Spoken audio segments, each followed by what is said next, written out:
इस वीडियो में हम देखेंगे फॉरेक्स का जो ट्रेज एप्लीकेशन है उसके थ्रू इंस्टेंट ऑनलाइन डिपॉजिट कैसे करना है। तो सबसे पहले आपको प्रोफाइल पे क्लिक करना है। यहाँ पे डिपॉजिट का ऑप्शन आता है। विड्रॉल का मैंने अलग सा वीडियो बनाया है, वो आप देख लीजिए। आज हम सीखेंगे डिपॉजिट कैसे करना है इंस्टेंट। डिपॉजिट पे आप जैसे ही क्लिक करोगे तो उसके बाद में आपको फर्स्ट ऑप्शन सेलेक्ट करना है डिपॉजिट फिएट। ये ऑप्शन सेलेक्ट करने के बाद यहाँ पे फर्स्ट ऑप्शन आपको सेलेक्ट करना है लोकल बैंक ट्रांसफ़र। जैसे आप लोकल बैंक ट्रांसफ़र पे सिलेक्ट करोगे तो उसके बाद में आपको ये फर्स्ट ऑप्शन सेलेक्ट करना है एक्स पे आईएनआर, जिसके इंडियन बैंक के थ्रू हम पेमेंट कर सकते हैं। तो आईएनआर देख के आपको सिलेक्ट करना है। जैसे सिलेक्ट करोगे तो सबसे गलती क्या होती है, यहाँ पे क्लाइंट जो पेमेंट है यहाँ पे देखिए डिपॉजिट अमाउंट यूएसडी, मतलब आपको डॉलर में यहाँ पे पेमेंट एंटर करना है। मान लीजिए आपको $100 एंटर करना है तो आप $100 एंटर करोगे, यहाँ पे अमाउंट आता है। यहाँ पे जो अमाउंट आएगा वही एग्जैक्ट अमाउंट आपको डिपॉजिट करना है। बहुत सारे क्लाइंट गलती क्या करते हैं, चलो ठीक है मुझे 10,000 ऐड करने हैं, वो यहाँ पे ध्यान ही नहीं देते और डायरेक्टली 10,000 डिपॉजिट करते हैं। तो वैसे आपको नहीं करना है, क्योंकि अगर वैसे करोगे तो आपका ऑर्डर मैच नहीं होगा और पेमेंट अपडेट नहीं होगा। तो जितना डॉलर आप यहाँ पर एंटर करोगे, मानो किसी को $500 एंटर करने हैं, तो जो अमाउंट आएगा ये आप साइड में लिख के लीजिए। इतने अमाउंट का ही आपको पेमेंट करना है, ना इससे कम ना इससे ज़्यादा। जितना डॉलर आप एंटर करोगे, जितनी अमाउंट इंडियन रुपीज़ में नीचे आएगी उतना ही अमाउंट आपको एंटर करना है, उससे कम ना उससे ज़्यादा नहीं करना है। अगर कुछ कम ज़्यादा करोगे तो पेमेंट टाइमली अपडेट नहीं होगा, उसको मैन्युअली हमें ऑर्डर मैच करके करना पड़ेगा, इसलिए डिले होता है। बहुत सारे क्लाइंट के साथ यही होता है, वो डायरेक्टली पेमेंट करते हैं। तो ठीक है, तो सबसे पहले अमाउंट आपने कन्फर्म किया, नोट करके साइड में लिख लिया। उसके बाद में कंटिन्यू पेमेंट पे क्लिक करना है। जैसे आप कंटिन्यू पेमेंट पे क्लिक करोगे तो उसके बाद में आपको आगे बैंकिंग डिटेल्स मिलेगा। बैंक डिटेल्स थोड़ा टाइम लग सकता है अपलोड होने के लिए, कुछ सेकंड्स का टाइम जाएगा उसमें।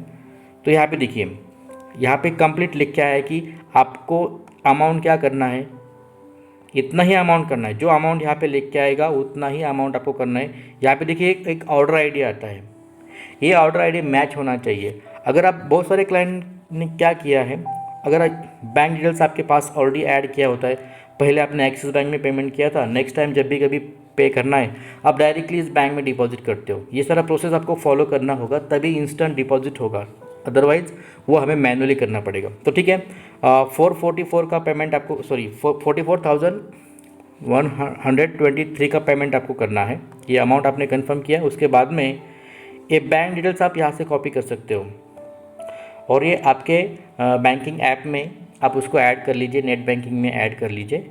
ऐड करने के बाद पेमेंट करो। जैसे पेमेंट आपका कंप्लीट हो जाएगा उसके बाद में यहाँ पे आपको यूटीआर नंबर या रेफरल नंबर, जो ट्रांजेक्शन आईडी आता है, वो यहाँ पे एंटर करना है। एंटर करने के बाद आईपैड पे जैसे आप क्लिक करते हो, क्लिक करने के बाद आपका पेमेंट इंस्टेंट अपडेट हो जाएगा।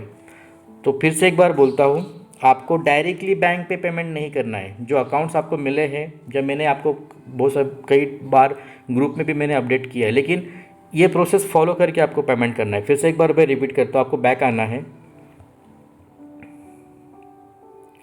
यहाँ पे देखिए, जैसे आप बैक आते हो, यहाँ पे प्रोफाइल पे क्लिक करना है, सॉरी प्रोफाइल पे क्लिक करो। प्रोफाइल पे क्लिक करने के बाद डिपॉजिट पे क्लिक करना है। उसके बाद में फर्स्ट ऑप्शन डिपॉजिट फिएट, उसके बाद में first option local bank transfer, उसके बाद में यहाँ पे फर्स्ट ऑप्शन एक्स पे आईएनआर, ये वाला। उसके बाद में यहाँ पे डॉलर में अमाउंट एंटर करना है, $100 या $200, जो भी आपको पेमेंट करना है वो पेमेंट करने के बाद कंटिन्यू पेमेंट पे आपको क्लिक करना है। जैसे आप कंटिन्यू पेमेंट पे क्लिक करोगे तो नेक्स्ट पेज पे बैंकिंग डिटेल्स आपको मिलेगा। तो यहाँ पे देखिए, पेमेंट करते वक्त ये अमाउंट आपको कंफर्म करना है और इतने ही अमाउंट का पेमेंट करना है। मैंने बार बार रिपीट किया है, जितना अमाउंट है उतना ही आपको पेमेंट करना है। ये बैंक डिटेल्स पे पेमेंट होने के बाद यहाँ पे यूटीआर नंबर आपको एंटर करना है या ट्रांजेक्शन आईडी जो भी आएगा वो यहाँ पे एंटर करके आईपैड पे क्लिक करना है। जैसे आप क्लिक करोगे आपका पेमेंट इंस्टेंट यहाँ पे अपडेट हो जाएगा। अगर आप डायरेक्टली पे करोगे तो उसमें डिले हो सकता है, वो भी हो जाएगा लेकिन वो डिले होगा, फिर वो मुझे मैन्युअली करना पड़ेगा। तो आई थिंक सबके समझ में आया होगा। तो आगे से कोई भी पेमेंट करना है किसी को तो एक बार मुझे बता के कीजिए, डायरेक्टली मत कीजिए। कभी कभार हो सकता है बैंकिंग डिटेल्स चेंज हो जाएगा, तो कभी भी पेमेंट करना है तो एक बार बता के करो, या ये जो प्रोसेस है ये फॉलो करना है। जो बैंक डिटेल्स आएगा उसमें करना है। ऐसा नहीं कि हर वक्त आपको ये यहाँ पे एक्सिस बैंक ही आएगा, हो सकता है बैंक नेम चेंज भी हो सकता है, डिफरेंट क्लाइंट के लिए डिफरेंट बैंक भी आ सकता है, तो ये प्रॉपर वेरीफाई करके कीजिए। Thank you.